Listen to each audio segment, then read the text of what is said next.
Hello guys, हमने अपनी पुरानी वीडियोस में सेल का इंट्रोडक्शन और उसकी डिस्कवरीज देखी थी।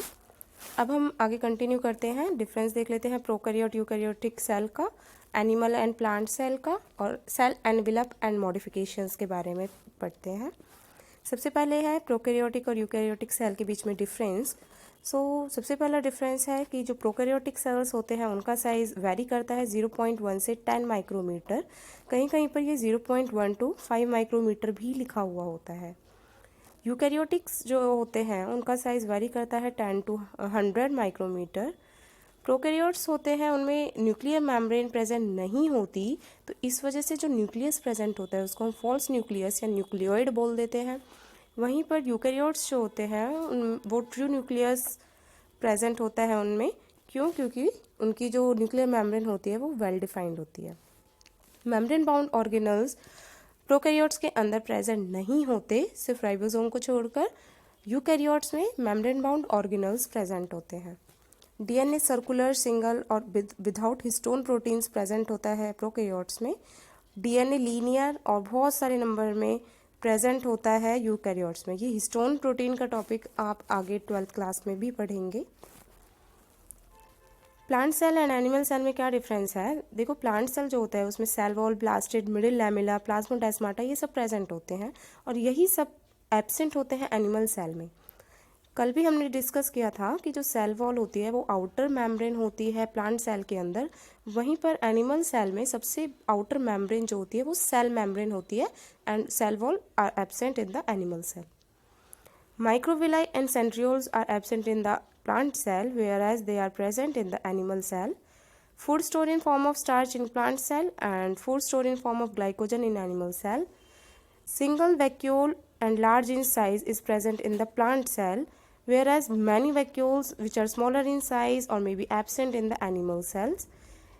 It will not burst when kept under hypotonic solution in plant cell, whereas it will burst when kept under hypotonic solution animal cell.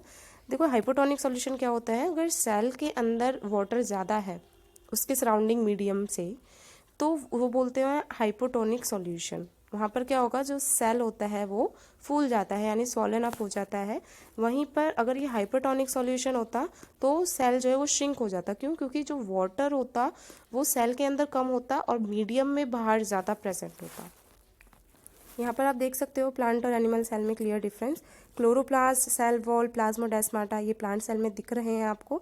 Centriole, lysosome और सेंट्रोसोम प्रेजेंट है animal cell में और plant cell में absent है। कुछ similar चीज़ें present हैं जो प्लांट और एनिमल सेल्स में, वो है cell membrane, nucleus, nucleolus, smooth endoplasmic reticulum, rough endoplasmic reticulum, ribosomes, vacuoles and mitochondria, ये दोनों में ही प्रेजेंट होते हैं। इसके बाद है शेप्स ऑफ बैक्टीरिया। बैक्टीरिया कितनी शेप्स में लाई करता है? तो सबसे पहले है रॉड शेप के बैक्टीरियाज। इसका एग्जाम्पल बैसिलस, जो आपके पास इकोलाई कॉमन एग्जाम्पल है, एस्चेरिचिया कोलाई। नेक्स्ट है स्फेरिकल शेप में कोकस प्रेजेंट है। इसका example streptococcus. Comma shape vibrio, that is vibrio cholera is example here. Spiral shaped bacteria is spirillum, example treponema pallidum. यहाँ पर आप देख सकते हो शेप बैक्टीरिया की।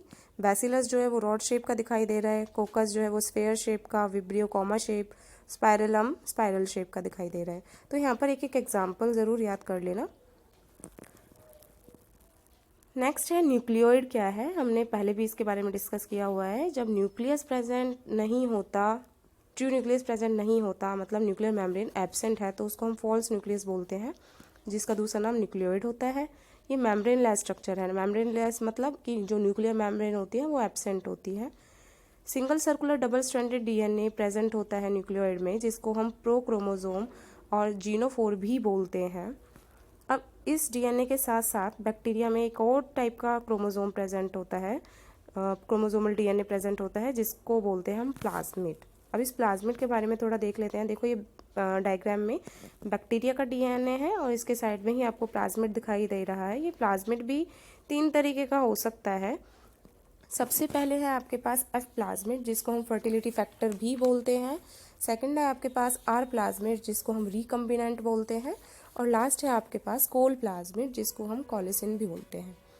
अब ये जो एफ प्लाज्मिड है, इसका फंक्शन क्या है? ये सेक्सुअल रिप्रोडक्शन में हेल्प करता है बैक्टीरिया के अंदर, जिसको हम कंजुगेशन भी बोलते हैं। कोल प्लाज्मिड में क्या है, ये कुछ टॉक्सिक सब्सटेंस रिलीज करता है, वैसे तो ये प्रोटीन ही रिलीज करता है जिससे बाकी बैक्टीरियल सेल्स हैं वो मर जाएं। और ये आर प्लाज्मिड जो होता है इसमें एंटीबायोटिक रेजिस्टेंट जीन प्रेजेंट होते हैं जो कि रिकम्बिनेंट या बायोटेक्नोलॉजी में बहुत इंपॉर्टेंट रोल प्ले करते हैं। रिकम्बिनेंट और बायोटेक्नोलॉजी आप क्लास 12th में पढ़ेंगे आगे। अब देखो आगे हम जो चीज़ पढ़ेंगे उसमें स्टेनिंग वर्ड आएगा। स्टेनिंग क्या है, तो ग्राम स्टेनिंग जो टॉपिक था वो हंस क्रिश्चियन जे ग्राम ने दिया। इसके अकॉर्डिंग जो आपके पास बैक्टीरिया होते हैं वो दो कैटेगरी के हो सकते हैं, एक तो ग्राम पॉजिटिव बैक्टीरिया और एक ग्राम नेगेटिव बैक्टीरिया। स्टेनिंग करते कैसे हैं, वैसे ये आपका एनसीईआरटी का नहीं है टॉपिक कि प्रोसीजर क्या है स्टेनिंग का। नॉर्मली आपको बस पता होना चाहिए कि ग्राम पॉजिटिव बैक्टीरिया कौन से वाले होंगे और ग्राम नेगेटिव वाले कौन से होंगे। तो एक बार प्रोसीजर देख लेते हैं।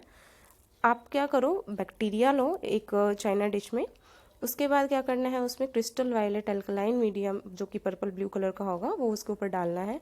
फिर उसको डिप करना है आपने 5% पोटेशियम आयोडाइड सॉल्यूशन में और फिर वाटर डालना है। उसके बाद उसको डिप करना है अल्कोहल में।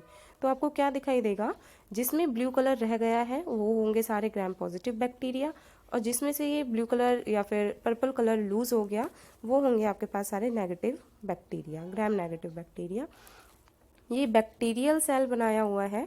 यहाँ पर आप देखो mesosome, pili, plasmid, fimbriae, flagella, cell membrane, cell wall, capsule, ribosome, ये सारे ऑर्गेनल्स प्रेजेंट होंगे इसमें काफ़ी सारे। तो इसके बारे में थोड़ा जो मेजर आपके पास हैं उनके बारे में पढ़ लेते हैं। तो सबसे पहले मीजोजोम देखो, यहाँ पर मीजोजोम आपको दिखाई दे रहा होगा। मीजोजोम यहाँ पर जो दिखाई दे रहा है इस वाले डायग्राम में वो वेसिकल शेप का है।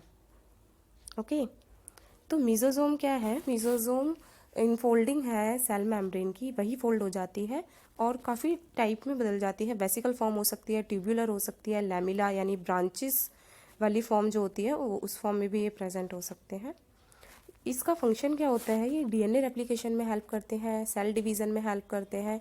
इसमें कुछ रेस्पिरेटरी एंजाइम्स भी होते हैं जो कि सेल रेस्पिरेशन में हेल्प करते हैं।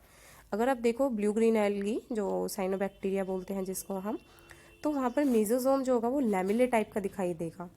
ओके, उसके अंदर क्रोमेटोफोर्स भी प्रेजेंट होते हैं और वो फोटोसिंथेसिस में हेल्प करेंगे। इसके बाद कैप्सूल या स्लाइम लेयर और सेल कोट क्या है, जो प्रोकैरियोटिक सेल होते हैं उनकी आउटर कवरिंग होती है उसको बोलते हैं हम सेल कोट। ओके, और वो किससे बनी हुई होती है, ग्लाइकोकैलिक्स से बनी हुई होगी। वहीं पर अगर ये शुगर लूजली प्रेजेंट है तो उसको बोलेंगे स्लाइम लेयर, लेकिन वही लेयर अगर शुगर आपके पास टाइटली प्रेजेंट है तो उसको हम बोलेंगे कैप्सूल। क्लियर। नेक्स्ट है आपका फिम्ब्रियाई। फिम्ब्रियाई देखो डायग्राम में, फिम्ब्रियाई आपको दिखाई दे रहा होगा, ये ब्लैक कलर से जो आउटर कवरिंग के बाहर मैंने बनाया हुआ है ये फिम्ब्रियाई है सारे के सारे। ये स्मॉल ब्रिसल लाइक फाइबर्स होते हैं जो कि पूरे सेल के ऊपर प्रेजेंट होते हैं, इसको ही हम फिम्ब्रियाई बोलते हैं। जो भी आपने देखे ग्राम पॉजिटिव और ग्राम नेगेटिव बैक्टीरिया दोनों में ही फिम्ब्रियाई प्रेजेंट होते हैं। नेक्स्ट है आपके पास पिलाई। क्या होता है, जो सेल वॉल होती है, देखो यहाँ पर अभी हमने बैक्टीरियल सेल में देखा कि सेल वॉल और सेल मेम्ब्रेन दोनों ही प्रेजेंट हैं आपके पास।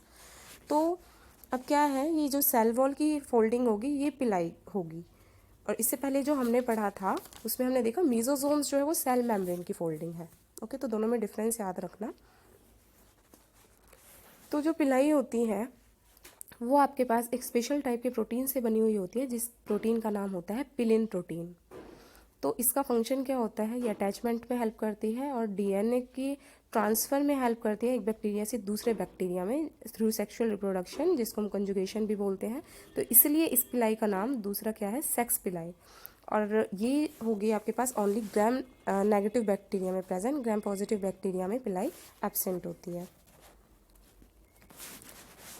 लास्ट है आपके पास फ्लैजिला। क्या है, तो फ्लैजिला एक लोकोमोटरी ऑर्गन है आपके पास जो कि प्रोकैरियोटिक सेल में ही प्रेजेंट होता है। यहाँ पर देखिए आपको फ्लैजिला अलग दिखाई दे रहा होगा राइट हैंड साइड पर। तो आपको जो यहाँ पर दिखाई दे रहा है इसमें देखो 3 स्ट्रक्चर्स होंगे। एक तो आपके पास होगा आउटर निकला हुआ है जो कि फिलामेंट है, उसके आगे हुक होगा, फिर शेफ्ट होगा। ये हुक और शेफ्ट जो है ये इसके बेसल पार्ट होते हैं। और ये ग्राम पॉजिटिव बैक्टीरिया में प्रेजेंट होते हैं। यहाँ पर क्या होगा, जो ग्राम नेगेटिव में भी प्रेजेंट होंगे, लेकिन डिफरेंस क्या होगा, जो ग्राम पॉजिटिव बैक्टीरिया होंगे उनमें ये शेफ्ट जो है इसमें 2 रिंग्स होंगे। अगर ये ग्राम नेगेटिव होता तो यहाँ पर जो ये शेफ्ट है इसमें 4 रिंग्स प्रेजेंट होती। तो ये एक बेसिक डिफरेंस है। आगे भी चाहे तो इसमें आगे पढ़ सकते हैं आप कि फ्लैजिला के नंबर के अकॉर्डिंग उसका कैटेगराइजेशन होता है, उसके डिफरेंट नेम्स होते हैं। अगर एक फ्लैजिला प्रेजेंट है तो उसका क्या नाम है, 2 है तो उसका नाम क्या है, एक भी नहीं है तो उसका नाम क्या है। तो आप आगे भी देख सकते हैं इस चीज़ के बारे में। देखो, अगर एक प्रेजेंट होगा तो उसको बोलते हैं मोनोट्राइकस, एक भी प्रेजेंट नहीं है तो एट्राइकस। अगर सब जगह फ्लैजिला प्रेजेंट है, जैसे इसमें प्रेजेंट है आपके पास, ओनली एक ही था यहाँ पर, अगर ऐसे ही सब जगह प्रेजेंट होते तो उसको बोलते पेरिट्राइकस। ठीक है, तो बस यही था आज के लिए। Okay, thank you.